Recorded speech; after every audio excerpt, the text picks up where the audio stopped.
The gunfight at the OK Corral is one of the most legendary events in American history, and at the center of this story is Wyatt Earp, a lawman who became an icon of the Wild West. In this video, we'll discover 10 fascinating facts about Wyatt Earp and the infamous gunfight that has forever etched its name into the annals of the Old West. From unexpected alliances to the true nature of the gunfight, these events shed light on Wyatt Earp's gripping story and the events unfolding on the dusty streets of Tombstone. Remember to hit the like button because it helps us a lot. Don't forget to subscribe to the channel and press the notification bell to not miss the upcoming interesting videos. Number 1. The gunfight didn't actually happen at the OK Corral. The actual location of the gunfight was not at the OK Corral itself, contrary to popular belief. Rather, it took place in an open field on Fremont Street, situated across from the rear entrance of the corral. An 1886 map of Tombstone clearly depicts the real gunfight location in green, with the yellow OK Corral situated on the opposite side of the block. The misconception surrounding the gunfight's location can be attributed to the 1957 film Gunfight at the OK Corral, which took artistic liberties with historical accuracy. Perhaps for cinematic appeal, the filmmakers chose to relocate the event, favoring the name Gunfight at the OK Corral over the less glamorous Gunfight at the Fremont Street Barren.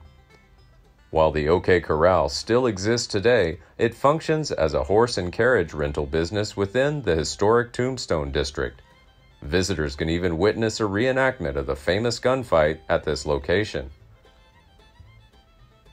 Number 2. Wyatt Earp and Doc Holliday may not have been the good guys. The characterization of law enforcement in the Old West is not straightforward, as moral ambiguity often clouded their roles. The prevailing narrative tends to dichotomize individuals into clear-cut categories, the violent and lawless outlaws as the bad guys, and the law-abiding sheriffs as the good guys, who safeguarded the town. According to accounts provided by the Earp brothers and their companion Doc Holliday, their intention was to disarm the cowboys who were unlawfully carrying guns at the OK Corral. It is claimed that the cowboys initiated the gunfire, while the Earps and Holliday were merely responding. Conversely, surviving cowboys maintained that they had fully cooperated and even raised their hands in surrender, only to be indiscriminately fired upon by their opponents. The alliances in the town were so strong that the newspapers were also clearly on no side, further complicating matters. Furthermore, eyewitnesses who observed the gunfight gave contradictory statements, adding to the confusion. Then the murder trial was destroyed in a fire, leaving us always uncertain about who provoked the shootout. Given these circumstances, determining the truth behind the gunfight at the OK Corral remains a long-standing challenge. Number 3. Wyatt Earp wasn't really the hero of the OK Corral shootout. While Wyatt Earp is widely remembered as the central figure of the gunfight, it is worth noting that his brother Virgil possessed more experience in such confrontations. Virgil's service in the Civil War and his extensive career in law enforcement surpassed Wyatt's, who had comparatively a shorter tenure and was even dismissed from his law enforcement position.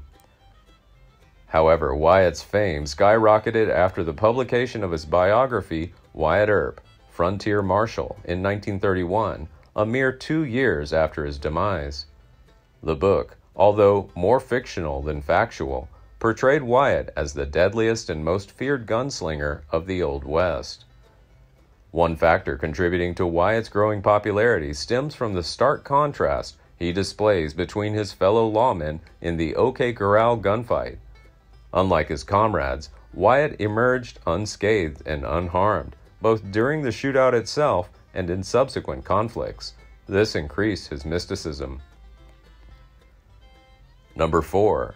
Wyatt Earp testified in favor of Curly Bill at the trial. During the trial of Curly Bill Brocious in Tucson, His defense lawmen presented evidence that the gun used to shoot Fred White was faulty, resulting in the accidental firing of the bullet. Brocious claims that, on White's orders, he dropped the pistol, causing it to explode when the hammer hit the ground. In the stands, Wyatt Earp supported this testimony, saying that when he arrived at the scene, Brocious's gun was on the ground. The court therefore accepted their testimony, ruling that White's death was an unfortunate accident. Despite his testimony to Brocious, Brocious harbored a grudge against Earp and his brothers, due to him being whipped with a pistol and arrested. Number 5. Tensions increased between the Earps and the Cowboys. In the spring of 1881, the Earp brothers organized a team to track down the perpetrators of a carriage robbery that resulted in the deaths of 2 employees.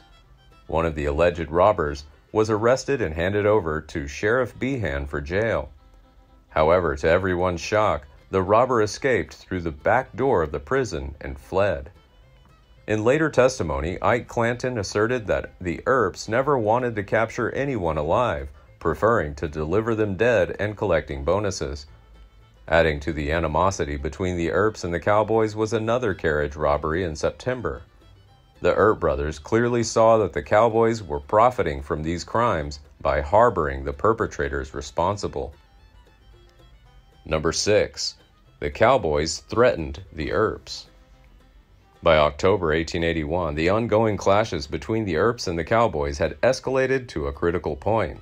A number of cowboys openly boasted in the streets of Tombstone and neighboring communities about their intentions to eliminate the Earp brothers and Doc Holliday.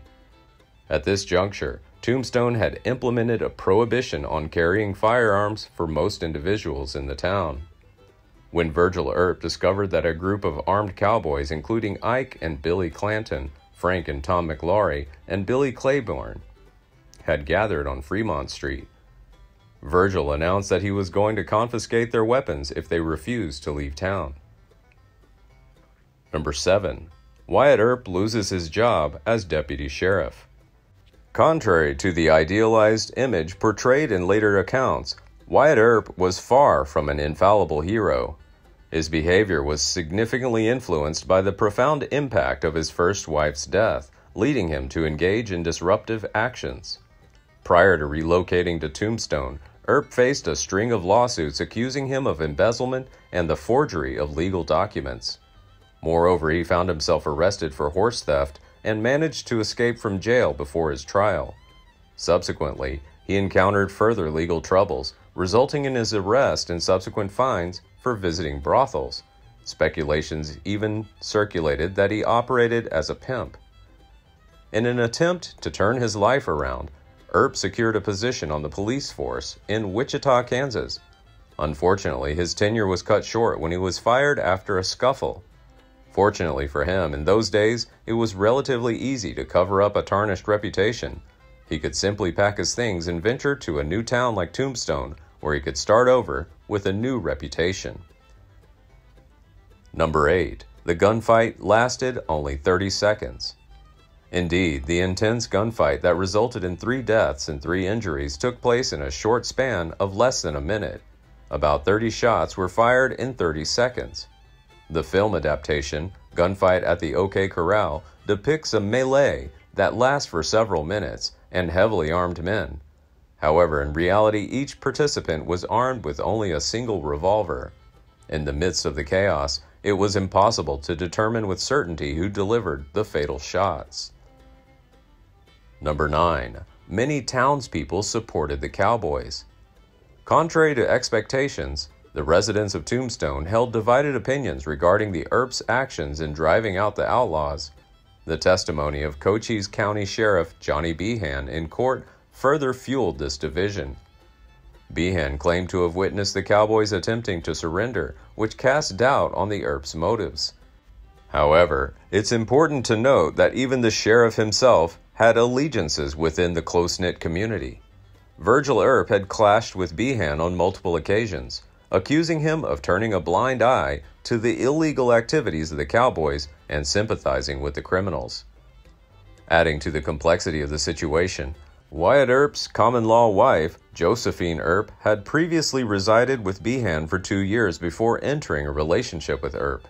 However, their relationship ended when Josephine discovered Behan in bed with another woman. Undoubtedly, this incident contributed to the animosity between the Earps and Behan, further intensifying the existing tensions between the parties involved. Number 10. Wyatt Earp was charged with murder, but was not prosecuted. 4 days after the shooting, Ike Clanton filed a lawsuit accusing Doc Holliday and the Earps of murder. Wyatt and Holliday were arrested and brought before Justice of the Peace Wells Spicer. Morgan and Virgil are still recovering at home. It was clear that in the gunfight, Clanton was primarily focused on his own survival rather than accurately observing events.